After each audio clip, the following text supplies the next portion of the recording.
Gently close your eyes.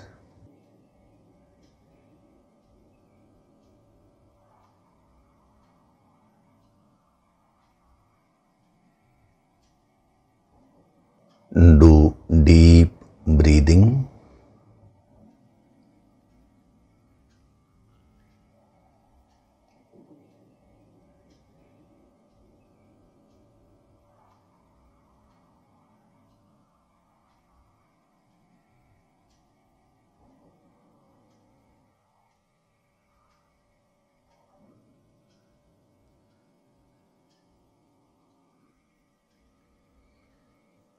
We'll chant Om once together.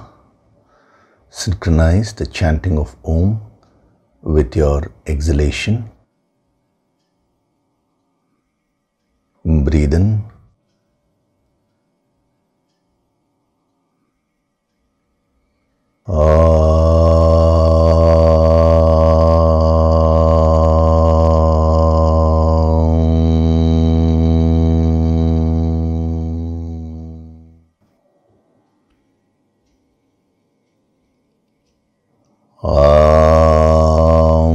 Sahana vavatu, sahanau bhunaktu, sahaviryam karavavahai, tejasvinavaditamastu ma vitvishavahay. Om Shanti, Shanti, Shanti.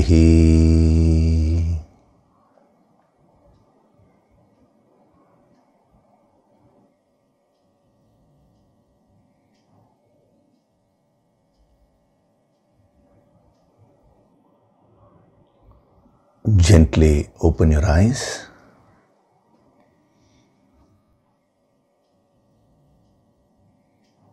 We'll chant from verses 68 to 72 of chapter 2. Tasmadhyasya mahabaho, Tasmadhyasya mahabaho, Nigrihitani sarvashah, Nigrihitani sarvashah, Indriyani indriyarthebhyah, Indriyani indriyarthebhyah, Tasya prajna pratisthita, Tasya prajna pratisthita, Ya nisha sarvabhutanam, Ya nisha sarvabhutanam, Tasyam jagati sanyami, Tasyam jagarti sanyami, Yasyam jagrati bhutani, Yasyam jagrati bhutani, Sa nisha pashyato muneः, Sa nisha pashyato muneः, Apuryamānamachala pratishtham, Apuryamānamachala pratishtham, Samudramāpah pravishanti yadvat, Samudramāpah pravishanti yadvat, Tadvat kāmayam pravishanti sarve, Tadvat kāmayam pravishanti sarve, Sashantimāpnoti na kāmakāmi, Sashantimāpnoti na kāmakāmi, Vihāya kāmānyas sarvān, Vihāya kāmānyas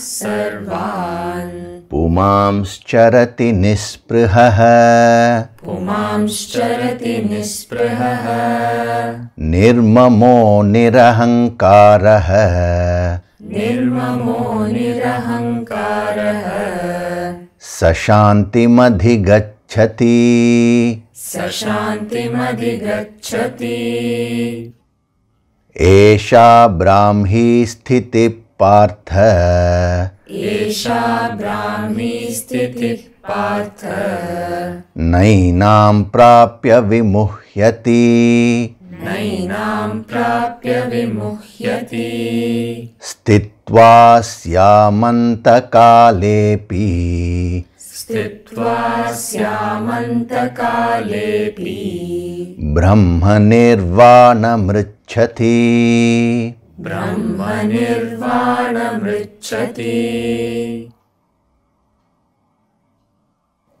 Hari Om, and a very good day to all of you.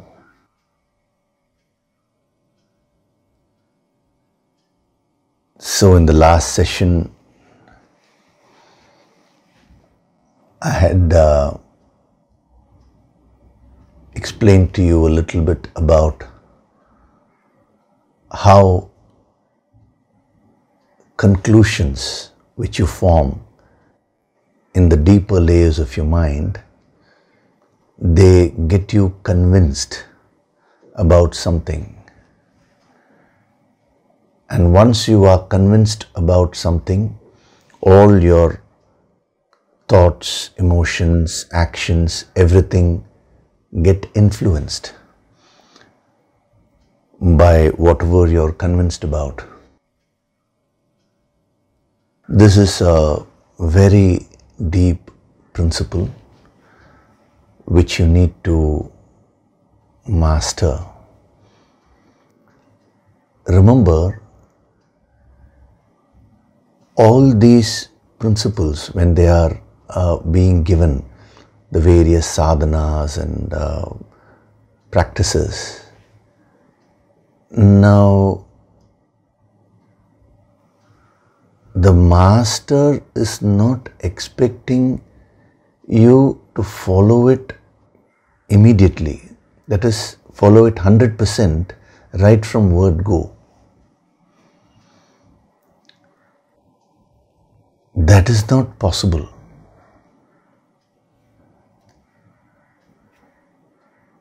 The master is only sowing seeds.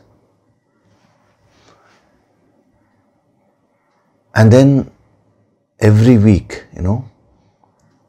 every Sunday during these sessions, the seeds are being sown and the necessary watering and all the other processes are being done. Over a period of time, these seeds will start growing within you, and you will start finding immense changes within you and in your life, in the environment around you also. The circumstances will also start changing. Because the fundamental principle which these great yogis are trying to give us is that you are the center of your life. And whatever you are experiencing today, that is outside you. So when you change the center, then the circumstances will also change. So that is why they are giving these principles from different angles. That is, the principles related to the center, which is you. So the moment we talk of you, you generally think only of the body, maximum some emotions and thoughts here and there. That's all. So what these great yogis are saying is, see, whatever you see, whatever you perceive, whatever you know is only very superficial.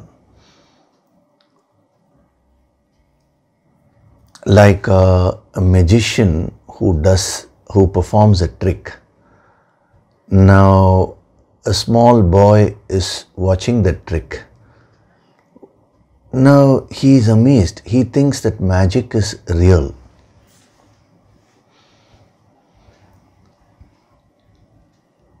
When a magician just takes a coin and then he does like this and the coin disappears, you know. Now, the adults are also amazed, but they know that it is a magic, it is a trick. At least that much of awareness they do have. Even though they are unable to pinpoint and find out what the trick is, at least they know. But if you take children, they will take these things as very much real. Even the adults who know that it is only a trick, in spite of that, when the magic is done, when the magic is shown, they feel, yes, actually the coin has disappeared. Intellectually they know that no, it has actually not disappeared, it is just a trick. But when the principle of that magic is revealed, of that trick is revealed by the magician, thereafter it is no longer a big thing. You know exactly where the coin has gone. So whatever you experience as a reality today need not necessarily be true. This is what you need to understand first. Because last week when I gave this principle about conclusions and how they are so powerful in your life, I could see that many of you were not only merely inspired, but that triggered a lot of thinking within many of you, including youngsters also. Because you all started thinking, now what am I doing in my life? The results which I am getting, is it because of something I am convinced about? Supposing you are not getting a result properly. Now what is that conclusion and belief which I have, which is causing this result? These kinds of thoughts have started getting triggered. It is a very positive thing. That was the whole idea of the previous session, to trigger that deeper thinking process within you. Now naturally, when you start seeing this principle functioning in every aspect of your life, it has to function in every aspect of your life because it is happening within you and you are the person who is experiencing your entire life. Now when you start seeing that, immediately there is a chance of a frustration setting in. Now how do I change my conclusions? How do I change the inner beliefs? If I am convinced about something, now it is very difficult for me to come out of the clutches of my own emotions and thoughts, my own conclusions. So how do I get to do that? This would be your natural question. Now I am giving you a few tips here today, anyway, when that is related to Mahabahu also, because the connection between Mahabahu and conclusions is also very interesting, and a lot of sadhana messages are there. So the point is, instead of getting frustrated about it, you should actually be happy, because earlier you were not aware. You were not aware of what is happening. Now you become more aware. So that is the first sign of wisdom. When you become aware of the mess which you have created within yourself. So this is a lifelong practice. So as a tip, if you can practice this, that is, whenever you feel that this is what is real, just put this thought in your mind, at least intellectually, that this may not be the reality.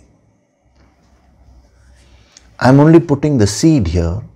Now when this will become a plant, when this will become a tree, we can never say. It all depends upon your personal sadhana, how much you diligently apply yourself. But my duty here is to put the seeds in the deeper layers of your mind. That's the main work of a master. Whenever you are convinced about something, I mentioned to you last week that whenever you're convinced about something, that will become a reality for you. But that may actually not be a reality. That's why you take this magic example, it will become very clear. When the person makes an object disappear, that is the reality for the person who's seeing it. The object was there in front of me and suddenly he waved his hand like this and the object has disappeared. Similarly, if you see these great magicians, they make objects appear also. Like, I remember seeing a magic where he just takes a piece of cloth and he puts it in his hand and does this, and suddenly a bird comes out of his hand, from his palms, It looks like that.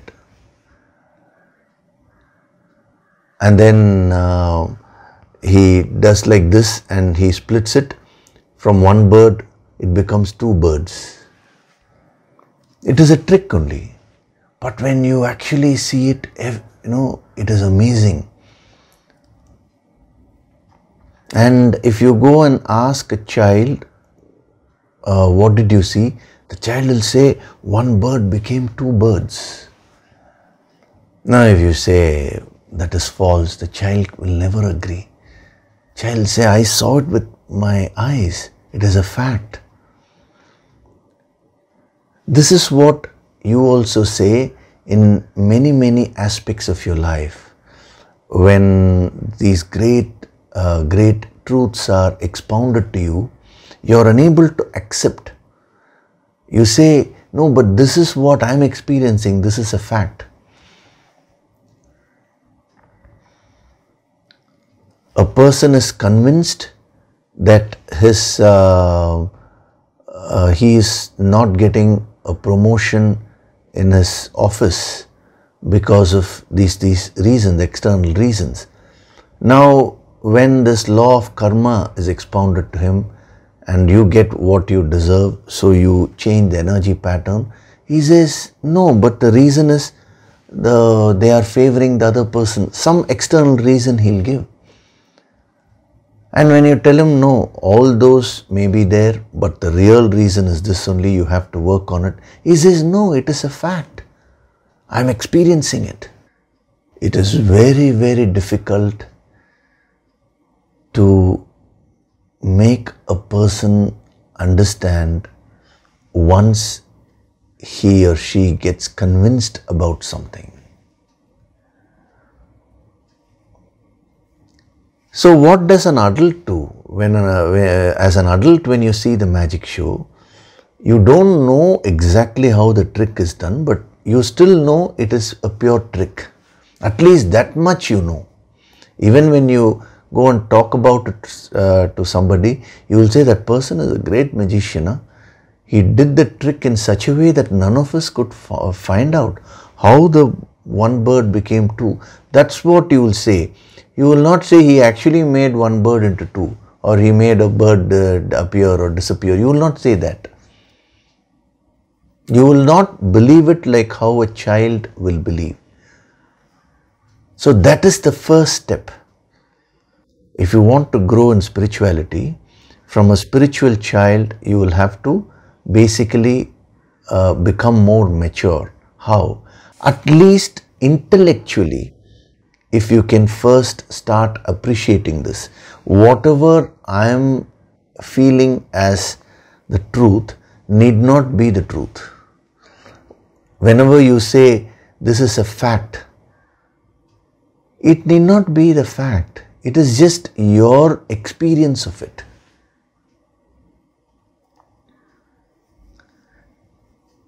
Think about this. At least that suspicion, if you can bring into yourself, that what I am experiencing, is only based on my conditioning. It has become a relative reality to me, but the truth may be otherwise. See, this principle of conclusions, this is a starting point of materializing things. I've told you there is the science of materialization. Now, this is one of the very fundamental principles in mastering the science of materialization, which definitely in the future that also will be taught. That is as an empowerment course, you need to get empowered, We will see that in the future when the time comes. But if you keep mastering all these principles without your knowledge, you will start finding positive results happening in life. Many people, they keep sharing the good things which have happened in their lives. They keep saying, I wanted this result in life, it happened. After attending the Sunday discourses, this good result has happened.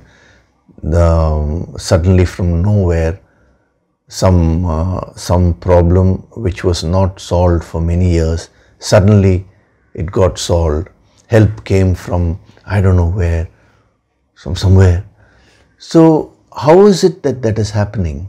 Because you are changing your conclusions as you are listening to this and as you are absorbing, and then we are doing the meditation, the nidhyasana process, where these seeds are being sown in the deeper layers of your mind. When they start manifesting, the energy field changes, and so you will find the circumstances also changing. That is what you call as a miracle. Actually, there is no miracle in life. If you understand the cause and effect, there is no miracle. The act is a magic as long as you don't know how that person is doing it. The moment you know how the person is doing it, it will no longer be a miracle, it will no longer be a magic for you. For the magician, it's not a magic. Actually, it is a routine thing which he is doing. That is why some of the magicians, what they practice is, see, whenever they are doing the magic practice, how will they know whether they are doing it well, whether they are improving in their skill or not? They find it very difficult to find out, because for them it is not the magic. They know exactly where that object is before and where the object is now. Everything they know. So what they do is, they say that they practice in front of a mirror. Like a magician takes a coin and in front of a mirror he does it, and he sees it as a person from the audience. If in the mirror he is unable to see where the coin has gone, then he knows that yes, I have perfected this art. It is very interesting how they practice for hours together in front of a mirror in order to gain proficiency in that, Why do they have to stand in front of the mirror? Because to them it is not a magic. They know the principle. Similarly, when you don't know the cause and effect, you will say, oh, I attended the Sunday discourse, this good thing happened. It is not any magic or anything. It is just the cause and effect, the law of cause and effect functioning. As you keep absorbing these higher principles, as we call it, the dharma niyati, the laws of life, the spiritual laws of life, automatically the positive changes will start happening within you and outside you. So, you first start off with those areas where you are not so satisfied with. That is the results which you are getting. Like there is a girl who has written, in the comment section, she has written her experience. It's very nice. She has written that when she did her exercises and all that, she came up to a particular weight. She wanted to reduce weight, but beyond that she was not able to reduce. So when she heard this principle last week, immediately it struck within her that the reason why she was not able to reduce below that particular weight was because she was convinced that she will stagnate at this weight. That was her belief. That was a belief which she was carrying deep within her. The moment she understood that, now it is only a question of time. When you do the sadhana, the factors which you start becoming aware of, the blockages, the blocking factors which you become aware of, all those will start getting released during your daily sadhana, the Yoga Sankirtan sadhana. And then you will find the results, the practical results in your life will change. So how can you apply this in your life? First, take up those areas where you are not getting the results properly, as you are expecting. Certain goals you have fixed, but you're falling short of those goals. Why? Now, right now you will be giving various reasons, and mostly that reasons will be outside you. That is, you will be blaming someone, or you will be blaming some circumstance, something. You will say, I am not getting the promotion because my boss is favoring the other person. Something or other you will say. Now leave all that for a moment, because those things are not in alignment with dharma niyati. You will only get more and more disillusioned in life if you keep generating and encouraging those kinds of thoughts. So apply this principle. Okay, this is what I am now experiencing. What is that belief? What am I convinced about? Just start exploring. What is the conclusion which is there deep within me, which is creating this result? And you will be amazed. At one go, even if you don't get the solution at one go, if you just put that thought in your mind, it may suddenly strike you after a few days, or you may be hearing some other discourse. It may be the next Sunday, or some other previous discourse you may be hearing, and you may get an answer from there. Somehow, once you put the intent, nature will help you to find the solution. And once that clicks, this is what I am believing in. I am convinced that my management will not help me. I am convinced that they will only help the other person. It could be any belief. I am very, very convinced. Once you locate that, once you become aware of that, thereafter, when you are doing the Yoga Sankirtan sadhana, automatically those thoughts, those conclusions, those beliefs, everything will start coming out.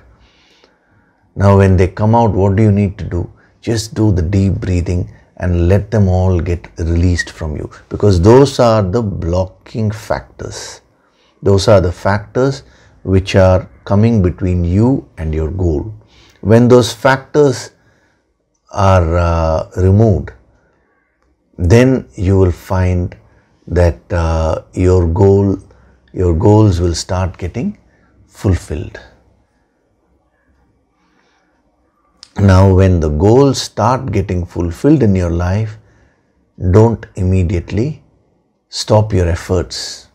That is why Mahabahu is very, very important in this verse. When he addresses Arjuna as Mahabahu, I explained to you one facet of Mahabahu last week. He is praising Arjuna to inspire him. See, praise can be done in two ways. One is flattery.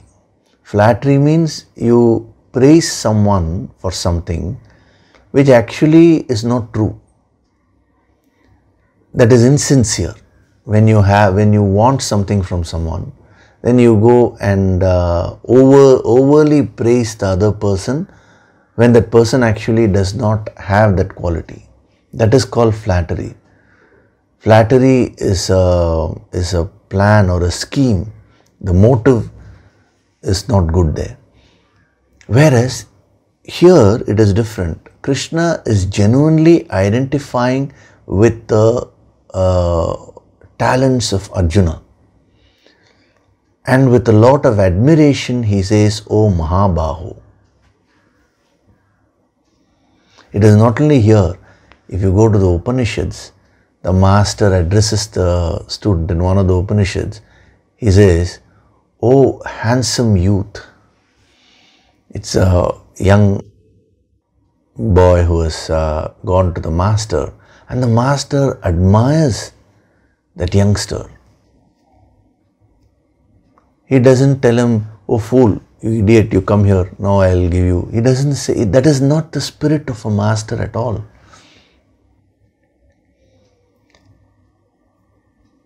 See, what is the difference between a master and others? Others see all the negatives in everyone, but a master always identifies with the positive. See, when you see the negative and positive, objectively that is assessment. That there is nothing wrong with that. And this is negative, this is positive. But what are you associating yourself with? What are you identifying with? That is the question. You know, Jesus Christ, he said, "Hate the sin, not the sinner." Means if a person commits something wrong, he says, you hate the action. Why do you need to hate the person for that? It's a beautiful principle. It's the same principle only. See, the Sanatana Dharma means eternal principles. Every master who came always gave out these principles in different ways.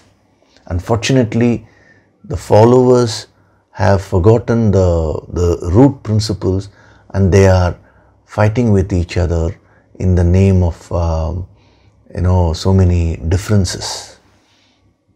But if you see the masters, whether it is Christ or Buddha or Mahavira, Krishna, all of them gave the same principles in their own ways. The style may be different, but the principle is one and the same. So, I had given you the small practice last week to start identifying the positives within you, and also start identifying with the positives in the in people with whom you are interacting on a daily basis, your immediate family. So you would have found that that small principle would have created so much of change in your perception, the way you look at the other person, the way you relate with the other person. Everything will start changing. See, when these great masters are saying you should have unconditional love towards everyone, how can you generate unconditional love when you're constantly identifying with the faults of others?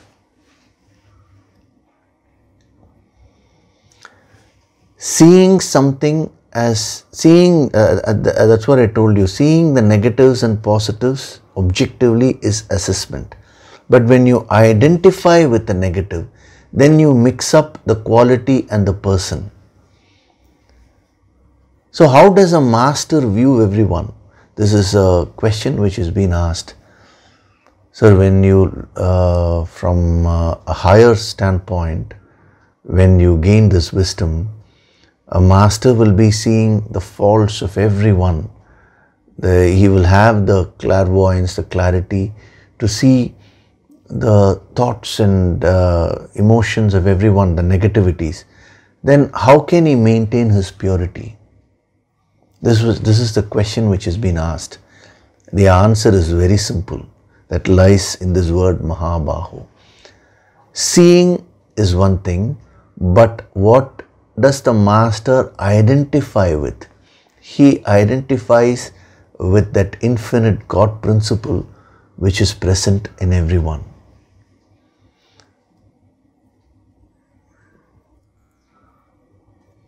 In the Bhagavad Gita, Krishna gives us as a practice of Bhakti Yoga. He says real Bhakti Yoga is not about, it's not restricted to pujas. I'm not saying pujas don't have a play in Bhakti Yoga. They are also important. But the real Bhakti Yoga, he says, is whenever you meet anyone, any creature, whether you meet a pandit or whether you meet a commoner, or a pandit means a scholar, an expert in something, or whether you meet an animal, you see a dog or you see a cow, whatever it is, you should bow down, he says, to that person or to whomever you're meeting, because I am there in that person.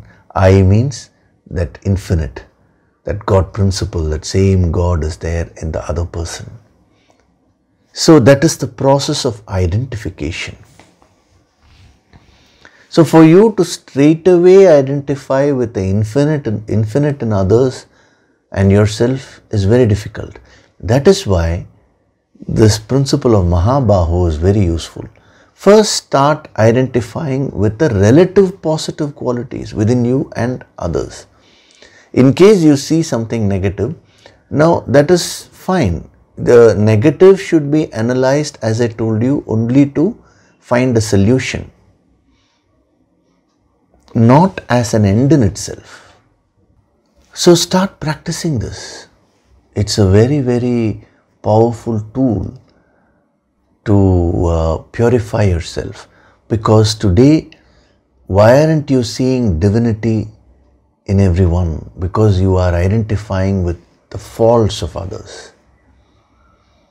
Hate the sin, not the sinner. Hate there means you may examine something wrong which is happening in order to correct it. But separate the person from the action, he says.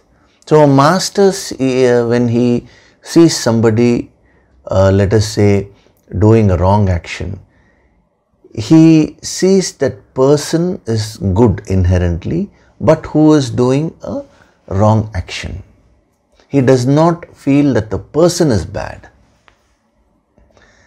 If a master starts feeling that everyone is bad, then how will he be able to guide? See, unless you see the positive potential in another person, why would you put any effort to even give the wisdom? See, there was a student who went to a master and he surrendered himself totally to the master. Now he found a strange thing started happening. As long as he had not surrendered fully, the master was very pleasant to him. But the day his surrender became deep, from that moment onwards, the master started becoming very harsh with him, externally. He started pinpointing the various things which he was doing. Sometimes he used to think that, I'm doing something positive.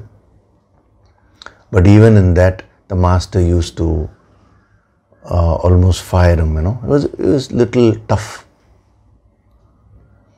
So that started disturbing the student. Earlier, the master was very kind to me, but now he has become very harsh.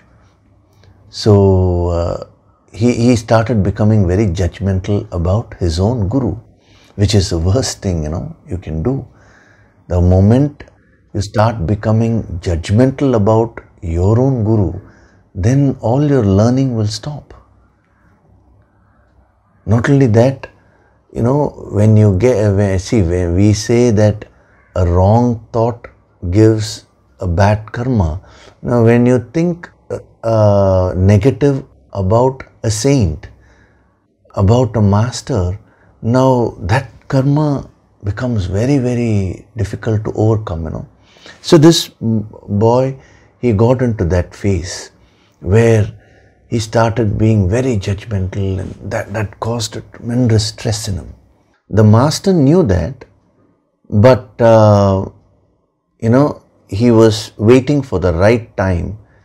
See, unless and until the student puts that effort to overcome that ego, the master will not be able to help. So what happened is that that moment happened to the student, that moment of change happened to him when he was doing his personal sadhana. So one day when he sat for meditation, suddenly, like a flash, it came to him that, it is only my interpretation. I am thinking that the master was kind earlier and now he is being harsh. But it was revealed to him that the master always has only unconditional love. So whether he was kind to him earlier externally or he was being harsh to him, the intention was for his benefit, for his growth only. So the moment the student realized this, he became relieved, He completely became peaceful. So when he went to the master and the master was harsh to him, he was no longer affected. What he realized was something phenomenal, because some of his co-students, they asked him, how is it that there is a sudden transformation in you? Even when the master is shouting at you, you are taking that point and you're correcting yourself, but you're not getting affected. To which he said, see, when the master is correcting the action, I'm supposed to practice that sadhana. See, he is not mixing up the action with the personality, whereas my ego is mixing it up. So I am mixing even his instructions with his motives, and it's a total confusion was happening within me. But now all that is cleared. So this is what is a sadhana of Mahabaho. That is, I am telling you the subtler principle, last week I said identify with the positives. Now, mixing up the personality and the quality. This is something which you need to practice, especially when you see something negative. So to that person who had asked this question about how does a master function, this is the way. He never associates the quality with the personality of anyone. He sees everyone as potentially divine. Due to some wrong guidance, due to some past impressions, a particular person may be behaving in a negative way. So if at all a master is harsh, it is only to use that powerful energy. Sometimes some masters use the energy of anger in order to knock off some deep block within a student. That force is required. But otherwise, when you start seeing that infinite in everyone, where is the question of any anger? Where is the question of of any complaint about anyone? It is not possible. So this sadhana of Mahabaho, when you start practicing, that will bring about a tremendous change in the way you're relating to people, in the way you're looking at yourself also. See, today when you see a negativity within you, immediately you are associating it with yourself. I am useless. I am angry. You say that. So when you practice the sadhana of Mahabaho, slowly you will learn to disassociate yourself from your qualities. I am that infinite. You start identifying with that God principle within you. These qualities are outside me. These are not mere verbal statements. It's not to be just merely repeated verbally, mechanically. This is something which is to be felt deeply within you. So as you start doing the sadhana, you will experience all this. Because sometimes what happens is, when you pick up these kinds of phrases, and I notice people just mechanically start repeating this, and the worst part is they use all these things to justify their weaknesses. Like you may actually start criticizing others, and you will say, I'm only hating the sin, not the sinner. Please don't fool yourself with all this. Understand the true spirit of what is being said. So this is one powerful facet. The subtler aspect also I gave you. Now the other thing, another facet of Mahabaho is, how did Arjuna get this name Mahabaho? By his efforts, dynamism. Arjuna, was a person who had conquered tamas, laziness. That is why he was called Gudakesha. Another name for Arjuna was Gudakesha. Gudakesha means one who had mastered sleep. Sleep means tamas. In some other verse, Krishna calls him Gudakesha. One who had completely mastered laziness and tamas. He was a very dynamic person. So if you want to absorb the dharma niyatis, if you want to absorb the higher principles, the energy which the masters are giving, what should you do? How do you prepare yourself? You should become a Mahabaho. Means you should start overcoming your tamas and laziness. This this wisdom, that is the higher aspects of this wisdom, are not meant for tamasic people.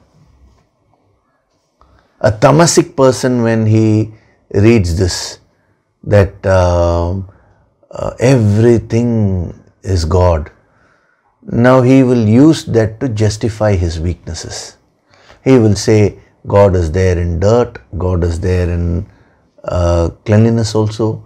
So I'll say, I'm dirty, but I'm seeing God in that dirt. See, he will start using this philosophy to justify his tamas.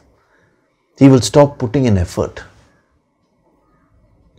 So if you want to become a Sthita Prajna, the first qualification is you should become dynamic. You should become an achiever in life.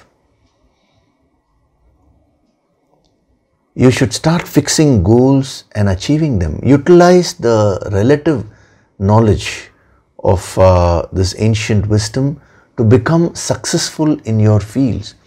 Arjuna was chosen by Krishna for very many reasons. One was, of course, he was basically a pure person he was called Anaga. Anaga means pure one, Elsewhere, Krishna uses that name to address Arjuna. He was also a very successful person. He was an achiever in his field. Mahabaho. He was also called Dhananjaya. Means he acquired a lot of wealth. Wealth not only in terms of money.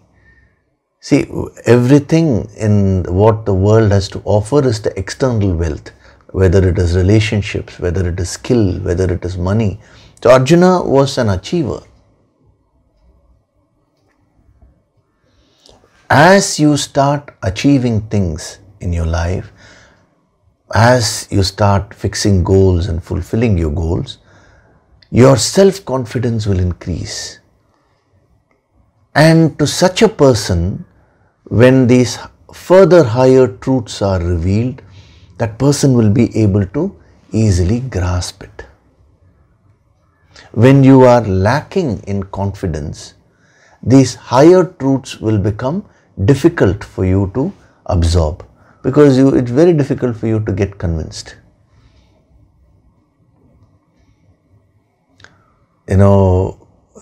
Buddha had a disciple, Angulimala. I'm not going into the full story now, but Angulimala was a highway robber, and then when he met Buddha, he got transformed.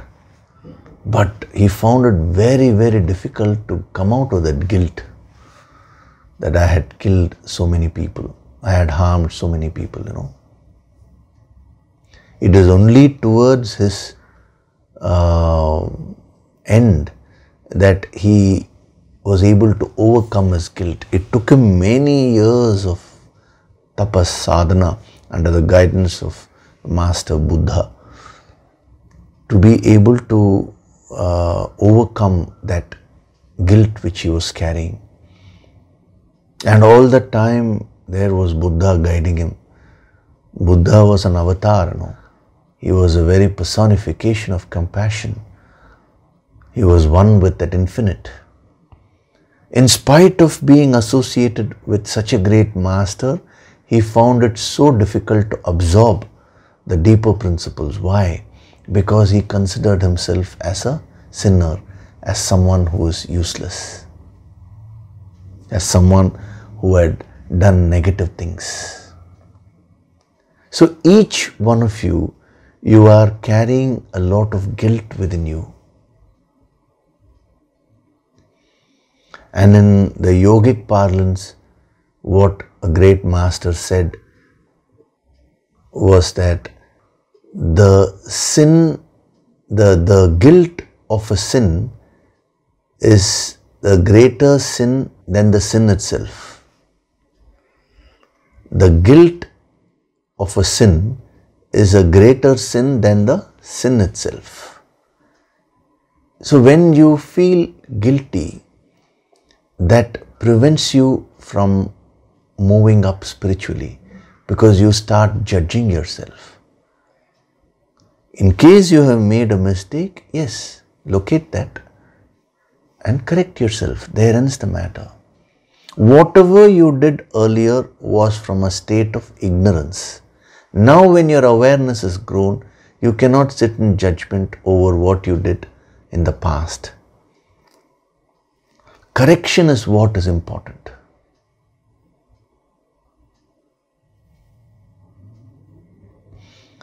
There is a story in the Ramayana where Lord Indra, when he saw Ahalya, he was attracted towards her, and she was wife of a great rishi, but he didn't take all that into consideration. He went in the form of the rishi. He changed his form and he went and tempted her, and they both had a physical relationship, and the karmic effect of that was that Ahalya became like a stone, Became like a stone means it's a stone-like life, And when Rama came and when he touched her, that is when again she came out of that curse. Curse means not somebody else cursing her, it is her own karmas, and she became normal. This is the story part. The other thing is what happened to Indra. Now he was feeling very guilty. He was stripped of his position as a punishment for his actions. And he didn't know how to neutralize this karma. So he was feeling so guilty. So he went to Goddess Parvati and cried, and Goddess Parvati said, I cannot help you. See, the action which you have done is, with full awareness you did it. You need to face the consequences. And then he pleaded to her. And Lord Shiva was also there. So what Shiva and Parvati told him was, see Indra, now you have made a mistake. Just sitting here and feeling guilty, how are you going to change the situation? So if you want to neutralize the karma, you need to now do tapas. So they gave him a particular sadhana and they said, go and do this sadhana and purify yourself. Then all the negativities associated with this karma will get neutralized. Just by sitting here and crying and feeling guilty, you will not achieve anything. This is what Shiva and Parvati told Indra. It is a very powerful principle. So when he says, oh Mahabaho, you need to absorb that into your life. Feel that Lord Krishna is addressing you only. He is appealing to all the good qualities in you. And if at all you have done something negative, fine. Don't keep sitting and crying over the spilt milk. When you do the Yoga Sankirtan sadhana, slowly the karmas are going to get neutralized. So you should put in efforts in that direction. So Mahabaho means one who has overcome tamas. That is how he had become an achiever. So you should also become achievers in your life. You should give your best in your field. See, if you want to absorb the principle, that is the energy of Krishna, you should become an Arjuna.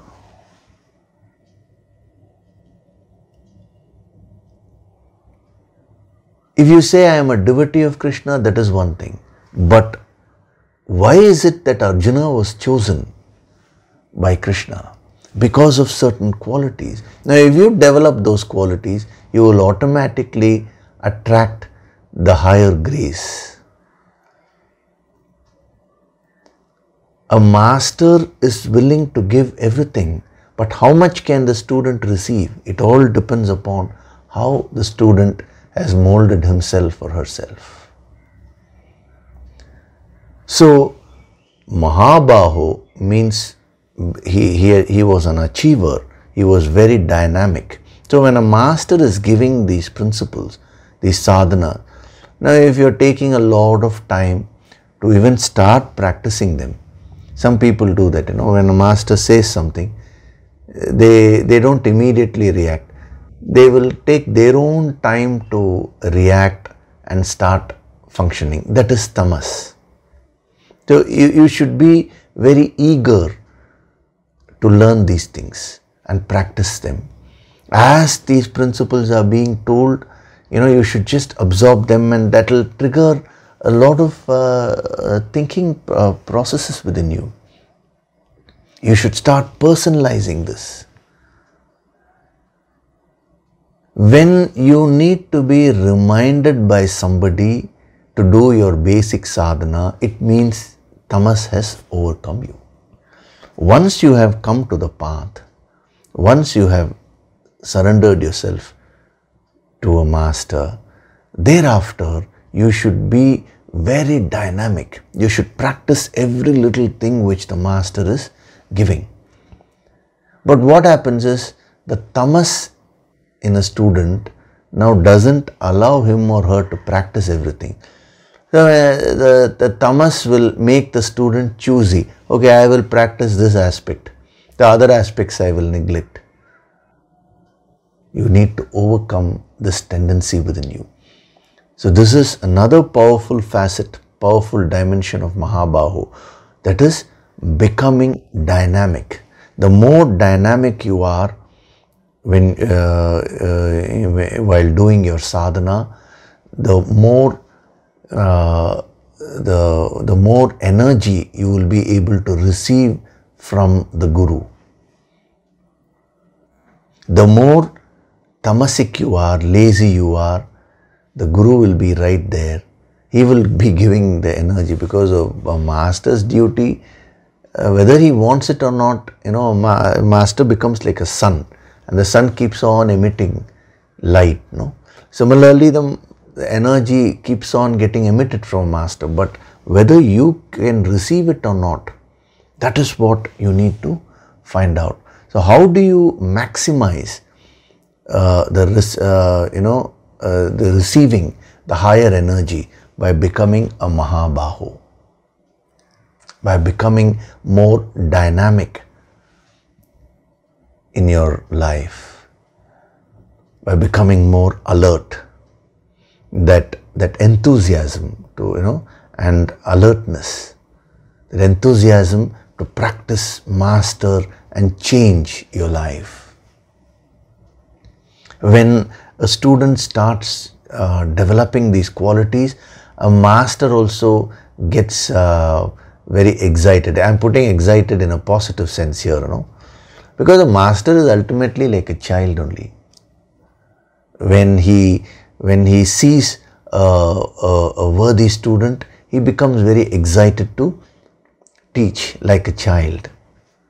Excited in the sense, very eager to teach, let us put it that way. The teaching happens automatically. In the Gita Dhyanam, which we had done before the chapter 1, he says Arjuna is a calf. He actually compares Krishna to the milkman. I did that verse in detail, but I'm only taking that aspect here, where when a cow sees the calf, milk just flows from the cow.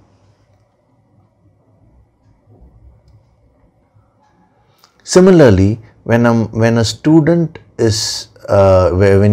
starts developing the right qualities, the wisdom just flows from the master automatically. The specific guidance the master will start giving. So that is why I'm spending so much of time in this word Mahabahu, because it is a very, very powerful preparation, not only for this verse, but for your life itself. So, Tasmat, O Mahabahu, means the first two dimensions we saw. The other important thing is, what Krishna is trying to tell Arjuna is, O Arjuna, you are a great person, you are a Mahabahu, you have been very successful externally. You have mastered the skill of archery, you have mastered so many things, but you have not mastered your own senses, because he's going to talk about the conquering the senses and becoming a Sthita Prajna.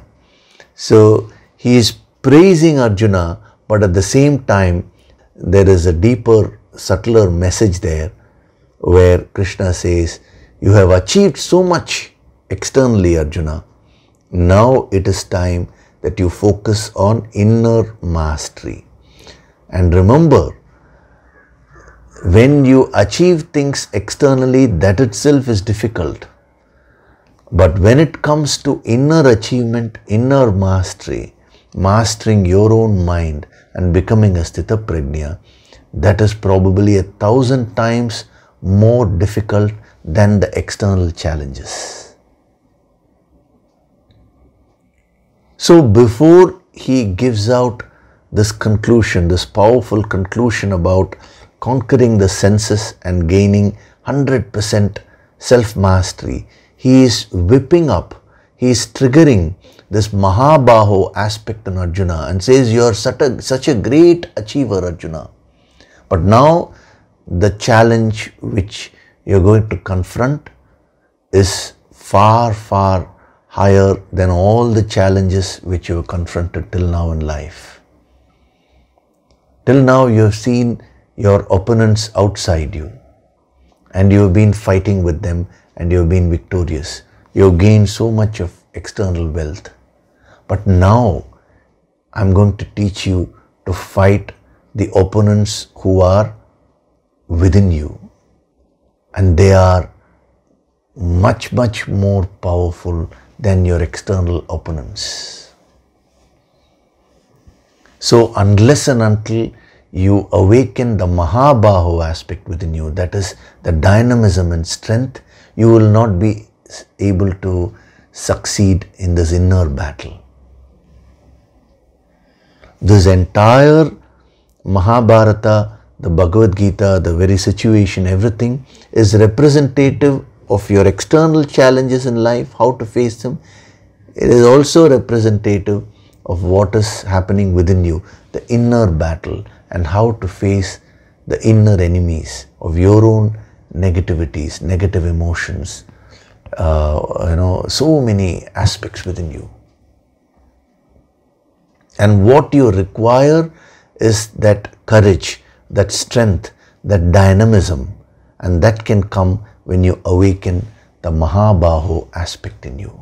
So when I say become like Arjuna, see, you only see the photograph, which they have depicted. Arjuna with folded palms, he just bows down to Krishna. That's how they have portrayed. It is not merely that. It is in acquiring these qualities that you become worthy to receive the higher Shakti.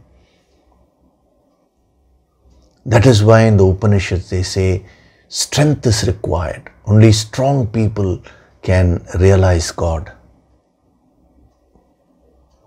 So from this moment onwards, now put in all efforts to overcome your tamas. Whenever you are hesitating to do something which you know is good, whenever you are hesitating to do your duty, immediately you tell yourself powerfully, you remember this sadhana of Mahabaho. Just by uttering that word itself, that can give you strength. That will awaken the Mahabaho aspect within you, the dynamism, that strength from within you, and overcome all these hesitations. Whenever you are hesitating to express yourself, now you need to overcome that shortcoming. Whenever you are hesitating to confront a challenge, now you need to overcome that. All these are tamas in various forms. And the more you are successful in doing that, the more prepared you will be to receive the higher sadhana which he is expounding in all these verses. It is not only with respect to this verse. The next verse will be more powerful, more subtle.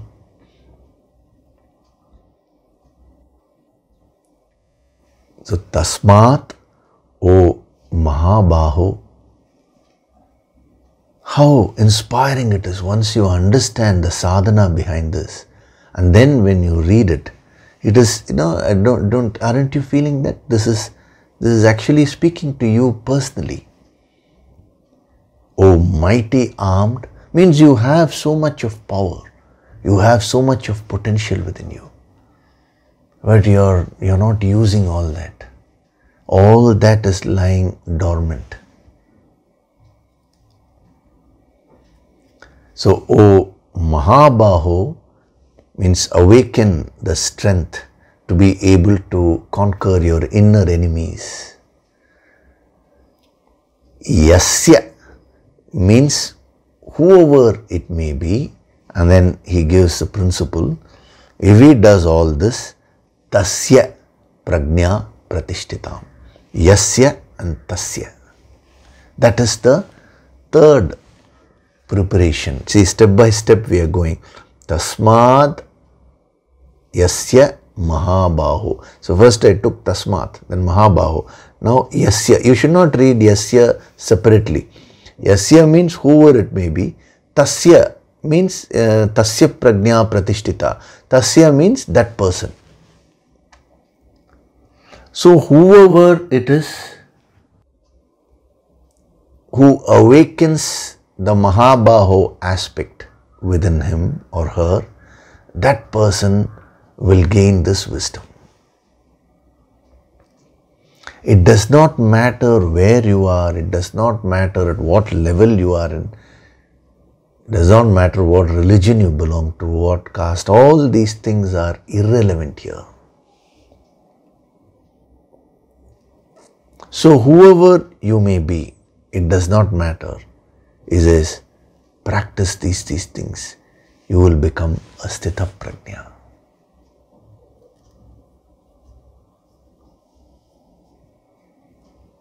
You know, many people come and ask this question, what are the qualifications to get the higher grace? There are no external qualifications.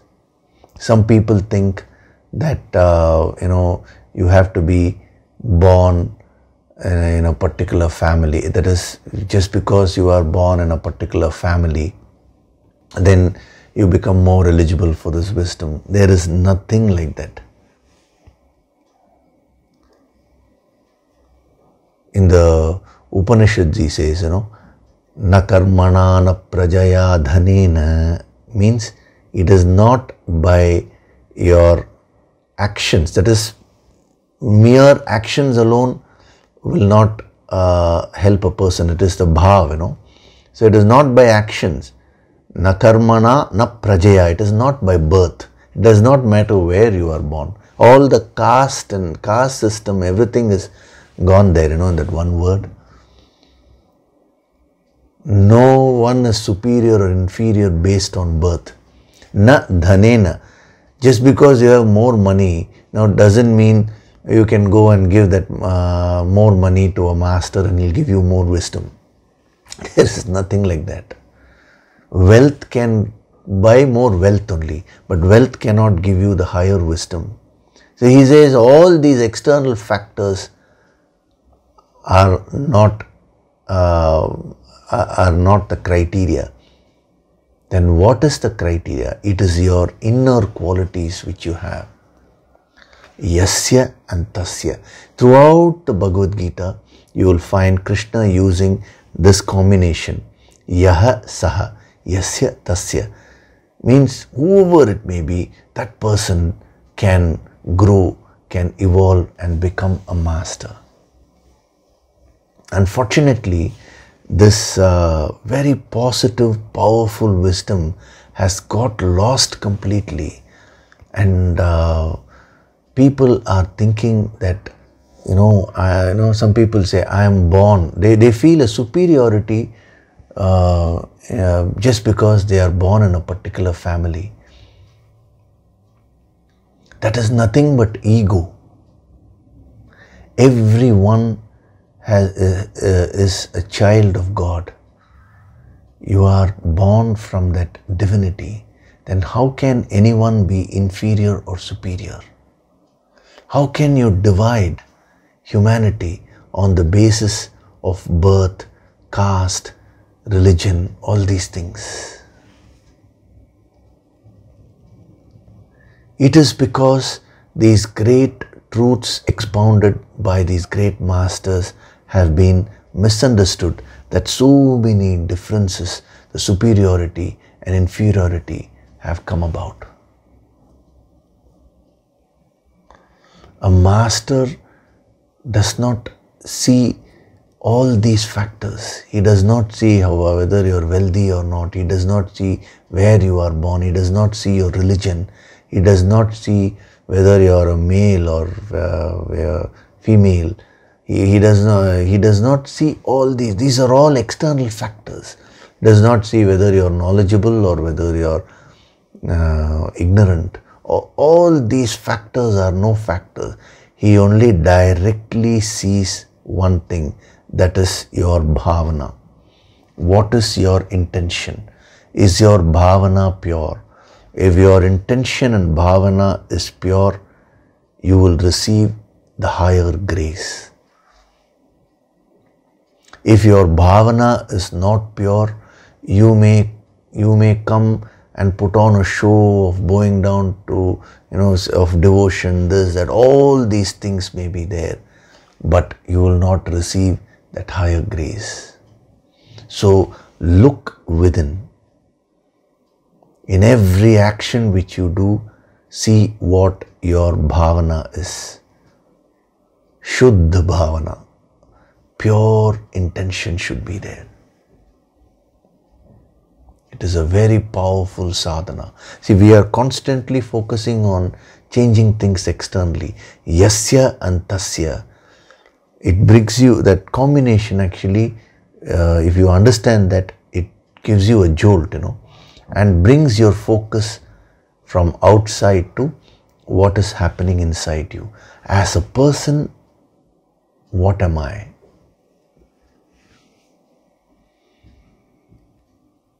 When you show your visiting card, it is only your externalities which you will be mentioning. But inside me as a person, who am I? What am I? I'll stop with this. Next week, we will go further deep in this journey. You're all very fortunate to be exposed to this yogic approach without being bound by time.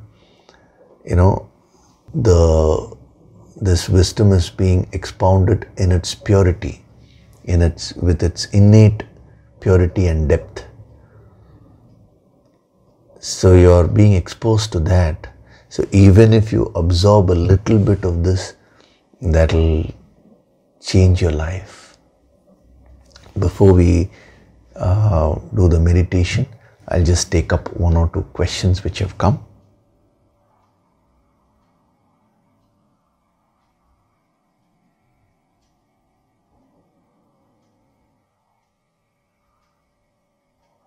First question is asked by Ashish Garg. He has put it in the YouTube comment section. Yogishri got on board to this journey just few weeks back. That is a very interesting statement which he has made. Got on to this journey just a few weeks back. That is not true. You have been on this journey for many, many births. You don't remember all those births. When you get connected to a master, it does not happen by chance. It is not a coincidence. When you meet a master and when you get connected, it is a result of your past karmas only. So your journey started thousands of years back.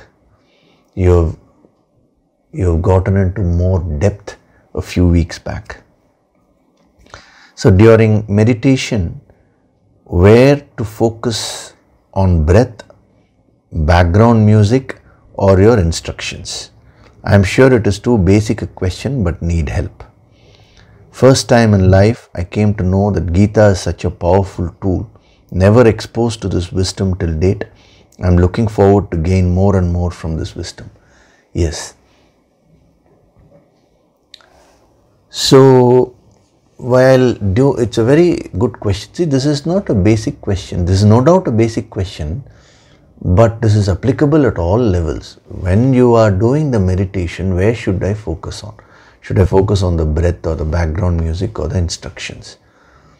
Now, the answer to that is when you're sitting for meditation, especially when you're doing the sadhana with the master, you don't need to focus on anything in particular, because when the master invokes the higher energy, that energy will start guiding you automatically. So if you try to personally focus, now that will pull you away from the state of meditation. See, if you carefully notice, how do I start off even the meditation session? I say gently close your eyes, do deep breathing. So naturally you will start breathing deeply. Now if you try to put in too much of effort there, that will disturb you from the state of meditation. Then get into a state of relaxation. Means no need to do anything but become fully aware and relaxed. This is an inner journey. So you should not be bothered, should I now focus on the background music, should I focus on the instruction, should I focus on the breath. Whenever the master tells you focus on the breath, you will start focusing. Whenever he gives some other instructions, that will start going deeper into your minds. So it is not about all these factors. It is about experiencing, feeling that higher Shakti, higher energy. And wherever the energy guides you, you will be going. So as time goes by, you will get a hang of what is being said here. See, meditation actually is not a practice. The more you try to practice it, you will actually move away from the state of meditation. Meditation is relaxing completely and going deeper and deeper into yourself and getting into that silence.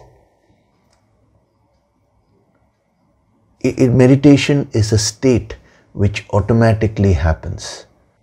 And when you're doing the sadhana with the master, you just need to surrender and let go. That's all. Nothing more to be done. Further, the higher energy will guide you. So whenever you find something is getting released, immediately you breathe deeply, get your focus onto your breath so that that factor gets released. Whenever the master is giving some instructions, no need to now consciously focus on the instruction. See, the master is giving the instructions not to your conscious mind. He's giving it to the deeper layers of your mind. So you just relax there and enjoy the whole process. Allow the higher Shakti to work on you, to enter you. The rest will happen on its own. I have given a very deep answer to a very simple question which you asked. So just practice it. More tips, practical tips you will get to know as we go along. You just come to this yogic approach. So over a period of time, the other things will get clarified. Okay. The next question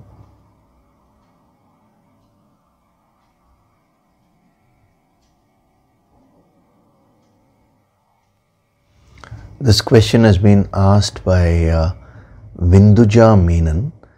Hari Om Yogishri. Firstly, thank you so much for the healing you provide and the wonderful discourse sessions. Yes, the only clarification which I want to make is I only invoke the healing Shakti, but the healing is provided by the higher energy. No human can heal anybody, and that higher infinite Shakti is there within you. But since you've got disconnected, a master comes and helps out. So by introduction, I am Vinduja and I have started the Yoga Sankirtan practice. I also did the 5-day meditation program in April. I have been following it for over a month now. I see a lot of changes, especially in terms of my overthinking negatively, that has significantly reduced. Wonderful. I wanted to check on a few things, check with you. Number one, while listening to the Sunday discourses, is it okay if I walk and listen, or am I only supposed to sit? For the meditation parts at the beginning and end, I definitely sit down. I'm trying to understand for the in-between part. This might sound like a silly doubt. However, please help me out since I'm quite confused. Remember one thing, a master never considers any question as silly. See, this is something which others also should take a note of. When a person is asking a question, now that question is so important to that person. So there is no question of it being silly. Rather, it is very sacred. This is a message to all the sadhaks. In each and every question which you ask sincerely is very, very sacred and important to the master. So don't hesitate to express yourself. This is very important.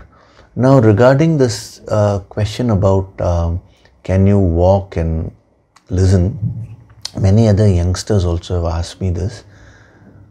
It is fine.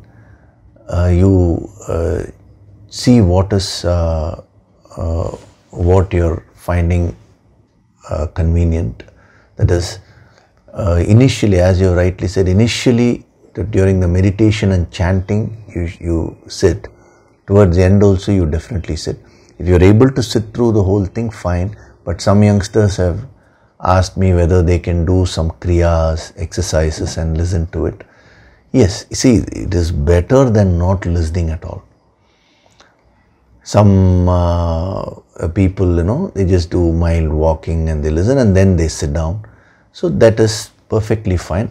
Ensure that that is not disturbing your receptivity. That is what is important. There is no hard and fast rule here. The ideal thing would be to sit and listen because you can focus fully. But if you are unable to do that, no issue. You can combine your exercise session, yoga session with this. That will help you. There is a lady from UK. She had mentioned that throughout the day, apart from these Sunday sessions, every day she listens to some discourse for at least half an hour. And even when she's cooking, she says, I just place my cell in front of me, I play something and I keep listening and doing my work, and that energizes me so much. It's perfectly fine. So, but it's very important that during the meditation, the chanting and all that alone, you should sit, because you should also learn to absorb the deeper energy. It is very important. So you suit your convenience, no hard and fast rules. Ultimately, you should enjoy this whole process, because I understand this is being done online, and so there are certain other difficulties which you may be facing. So you can do that. The second question which she has asked is, my mind wanders a lot when I do the Yoga Sankirtan practice. Is that normal? How do I reduce it? Thank you so much again. Regards, Vinduja. Now, regarding this mind wandering here and there during the Yoga Sankirtan meditation, you don't need to worry on that account. What is happening is, see, when you do the sadhana, the higher energy gets invoked. Now that will start the churning process. That will start the cleaning up process. So whatever you have stored within you will all start coming out. So that is why you will find that so many thoughts will come, so many emotions, memories will come. So what do you need to do? You don't need to do anything. Just keep doing the deep breathing, relax, and keep your awareness going. So over a period of time, you will find slowly the wandering of the mind will start reducing, and you will experience so much of bliss and positivity. If you force your mind and say, don't wander, come here and sit, that will have the opposite effect. In meditation, we never use force. We use awareness, and it should be a very gentle approach. So give that freedom to the mind, let it wander. So what? Anyway, the mind is wandering throughout the day. Here, the higher energy is being introduced. Then the mind goes on wandering. Whatever is there, whatever is stored in the deeper layers of the mind will keep coming out. Let them come out. Keep releasing them. Do the deep breathing. Since you have attended the 5-day Yoga Sankirtan program, you will be able to understand this. So I had mentioned in that, do the deep breathing and release. So all the thoughts, emotions, they will automatically get released. By the end of each session, you should feel very light. That is the thumb rule. If you are feeling heavy after a session, it means some factor was trying to come out and you had not released it. So in the next session, you need to release it.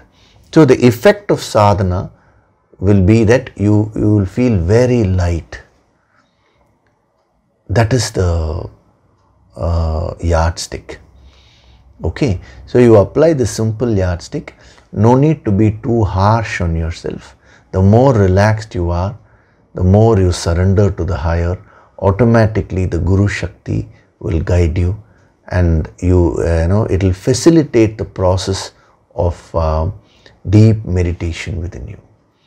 Okay, so now we'll do meditation. Gently close your eyes.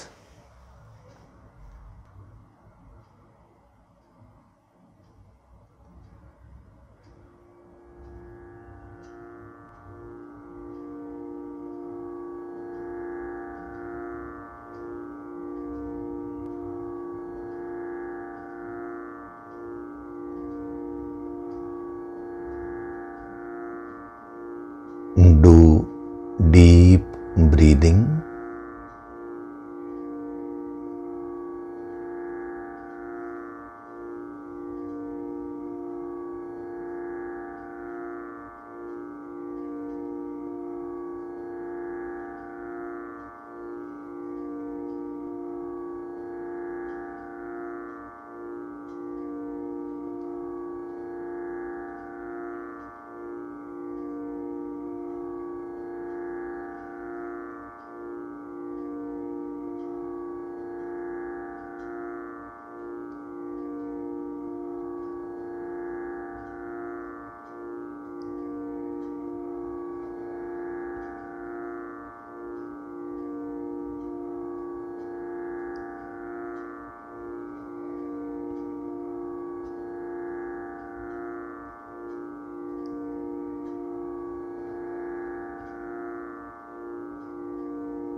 I withdraw my consciousness from outside to deep within myself.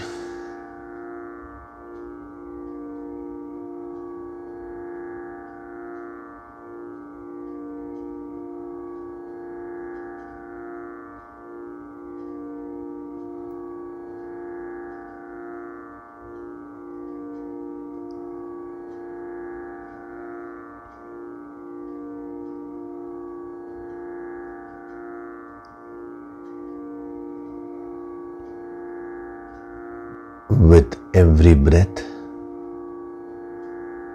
I am going deeper and deeper into myself.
I awaken the Mahabahu aspect within me.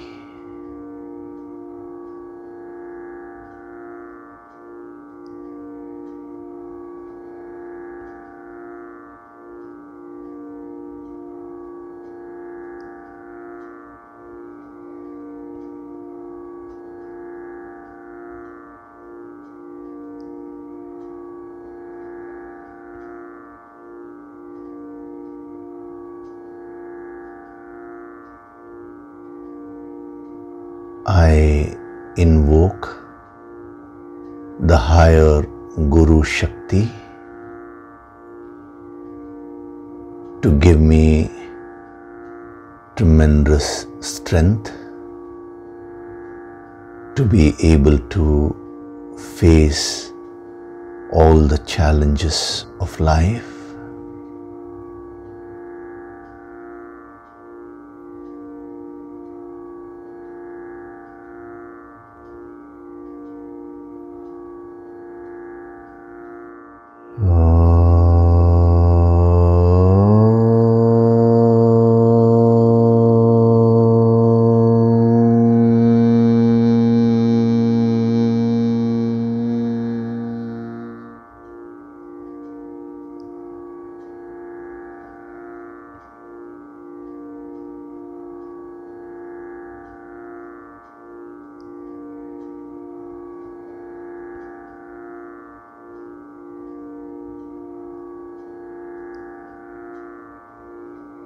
From this moment onwards, I choose to be extremely dynamic.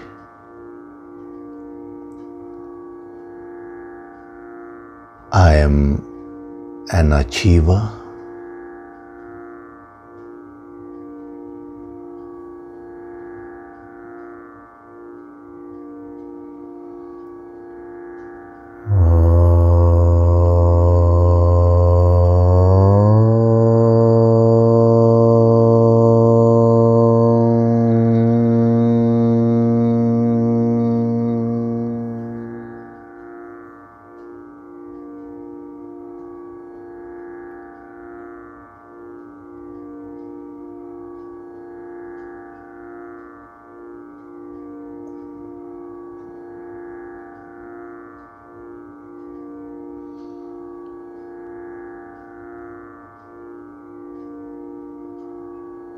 Offer your gratitude to God Supreme.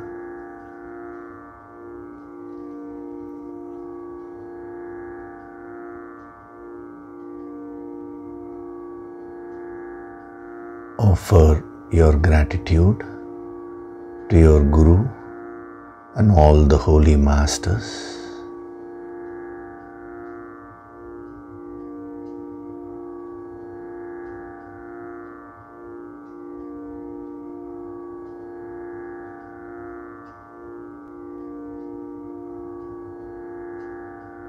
Slowly come back. Wriggle your fingers, your toes. Rub your palms together to create a warmth.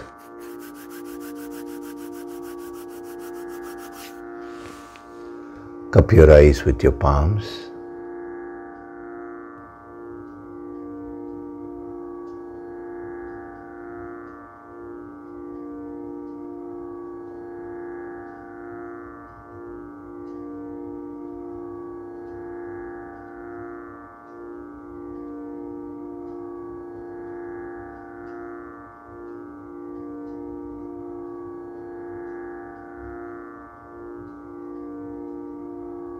Gently rub your eyes, cheeks, forehead, top of the head, back of the head and neck.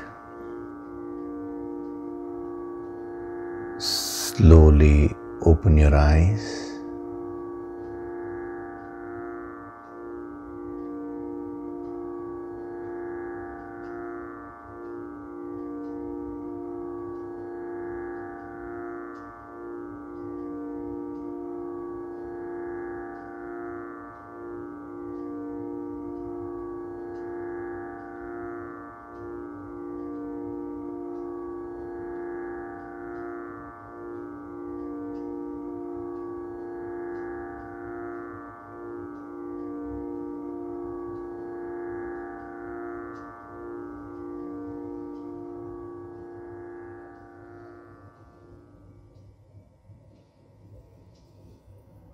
Welcome back.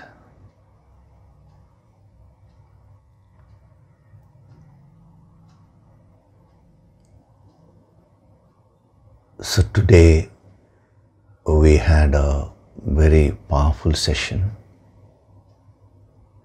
I had given you more subtler dimensions of the Tasmat, and then Mahabahu. Then we saw the Yasya Tasya. I'll cover it a little more next week, and we'll be going into more depth. So reflect on these points. These are not points in terms of mere intellection, but these are points for reflection and contemplation. So whatever point inspires you throughout the day, let that keep running in your mind. That is very important. It will automatically happen if you surrender. And when you listen to these sessions, even if it is just for 20 minutes, half an hour every day, that will keep running in your mind every now and then.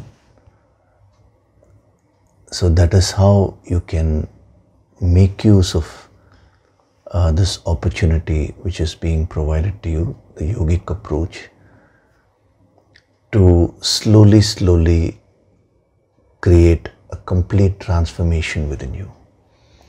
If you don't do this, then other thoughts, other information which you gather, which your mind gathers, especially the negative things, will keep running in your mind throughout the day. So do the sadhana. I am preparing you for the blast of energy which we are going to have next month during the Guru Purnima deeper yogic sadhana. So from your side, you need to put in your effort. The more efforts you put in, the more you awaken the Mahabaho within you. You will be able to receive this great message, the great truths from the yogis and siddhas, It is their grace that this entire yogic approach is being revealed to you. Okay? Thank you very much. We'll meet in the next session. Hari Om.